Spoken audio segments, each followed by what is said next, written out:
I'm about to say something that's going to sound completely wrong. Gen Z, the generation everyone keeps calling anxious, distracted, and chronically online, is on track to become the wealthiest generation in American history. Not boomers, not millennials, Gen Z. And the data backing this up? It's not subtle. It's not a maybe. It's hiding in plain sight, and most people are completely missing it. Stay with me, because by the end of this, you're going to look at the financial landscape of this country very differently. First, let's be honest about what happened to millennials, because none of this makes sense without understanding their starting point. Millennials did everything right. They went to college, they followed the rules, they were told a degree was the ticket, so they bought it. Literally. The average millennial graduated carrying $33,000 in student debt, and that number climbed every single year after. Then 2008 hit. The financial crisis didn't just crash the economy, it crashed the prime wealth-building years of an entire generation. Millennials who graduated between 2006 and 2012 entered the worst job market since the Great Depression. Entry-level salaries stagnated, careers started late, savings didn't start at all. Here's what that actually costs you. Someone who delays investing by just 6 years, from age 22 to 28, ends up with nearly 40% less wealth at retirement, assuming the same contribution rate. Compound interest doesn't forgive late starts. And housing. Don't even get me started on housing. In 2000, the median U.S. home cost about $119,000. By the time most millennials were ready to buy, mid-2010s, it was pushing $300,000. Today, it's over $400,000 in most markets. They were priced out of the biggest wealth-building tool in American history. Total millennial student debt in the U.S. right now? $1.6 trillion. That's not a typo. So when people mock millennials for renting longer, marrying later, or having fewer kids, that's not laziness. That's math. That's what happens when you start a race 10 years behind the starting line. But here's where it gets interesting. Gen Z watched all of that happen, in real time, from their childhood bedrooms. They watched older siblings drown in debt. They watched parents lose homes. They grew up during a financial collapse and they absorbed the lesson. Hard. So what did they do differently? They started earlier. The average age a millennial began investing was 25. Gen Z? 19. That's not a small difference. Starting at 19 instead of 25, investing just $200 a month at a 7% annual return means an extra $180,000 by retirement, from the same $200 a month, just starting earlier. They also came of age with financial content at their fingertips. Not textbooks, not one-hour lectures. Short, digestible, actually useful content about index funds, compound interest, and avoiding lifestyle inflation. A 2023 survey by CNBC found that 54% of Gen Z teens said they learned about investing from social media. That sounds scary until you realize the alternative was learning nothing at all. Gen Z is also significantly less likely to carry student debt than millennials were. More of them are choosing community college, trade schools, income share agreements, or skipping traditional degrees entirely. The ones who do go to four-year schools are borrowing less. According to the Education Data Initiative, the average Gen Z borrower carries about $20,900 in student debt, nearly $12,000 less than the millennial average. Less debt at the start means more room to build. And then there's the income side. Gen Z normalized multiple income streams before they turned 20. Freelancing, content creation, reselling, digital products, these aren't side hustles to them. They're just how you make money. A 2023 Intuit report found that 73% of Gen Z were already earning freelance income.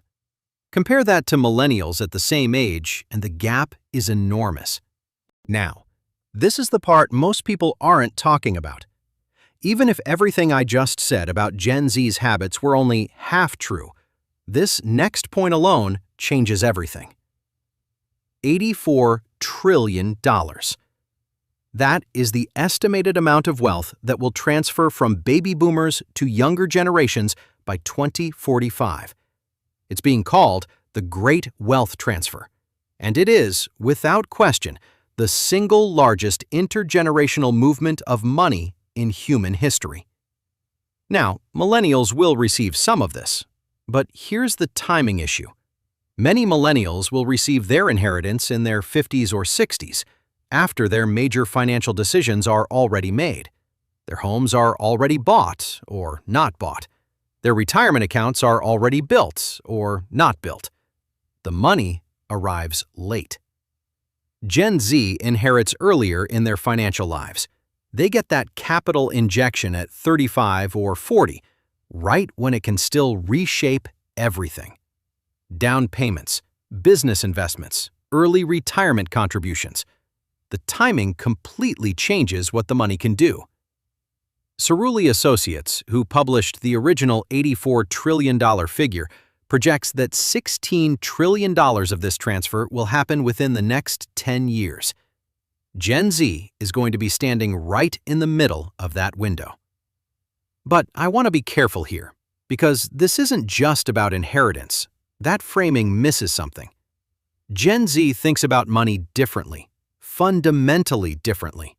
They rejected the deal millennials were sold: the 40-year career, the pension that probably won't be there, the house in the suburbs with the $450,000 mortgage. They looked at that blueprint and said, no thanks.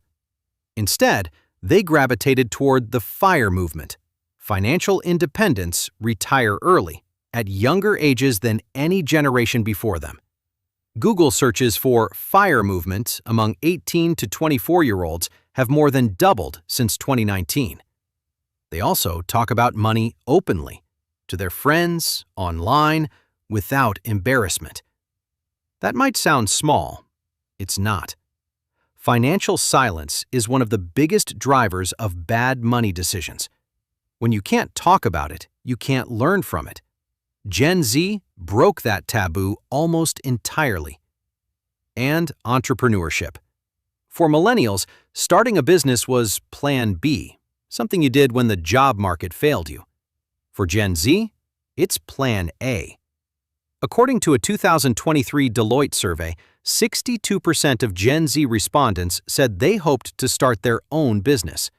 Not someday, eventually. That's the plan.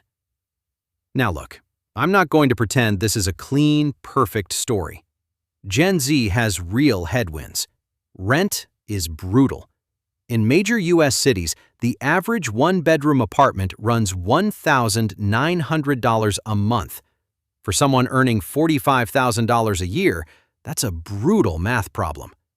The rent burden for Gen Z is genuinely worse than what millennials faced at the same age in most markets. The gig economy that gives them flexibility also gives them instability. No employer-sponsored health care, no automatic 401k match, no guaranteed next paycheck. Freedom has a real cost. And the wealth gap within Gen Z is widening, not shrinking. Gen Z from higher income households is thriving. Gen Z from lower income households is struggling. The generational average masks enormous individual variation. Climate anxiety is also real. Studies show that nearly 60% of Gen Z adults report climate change affecting their long-term financial planning. When you're uncertain about the future of the planet, saving for 40 years from now feels complicated. These are legitimate pressures. I'm not dismissing them. But here's the thing. When you stack the data, starting investment age, debt levels, financial literacy, income diversification, and the wealth transfer timing, the math still tilts toward Gen Z building more wealth than millennials on average over their lifetimes. Not because life is easier, because they adapted faster.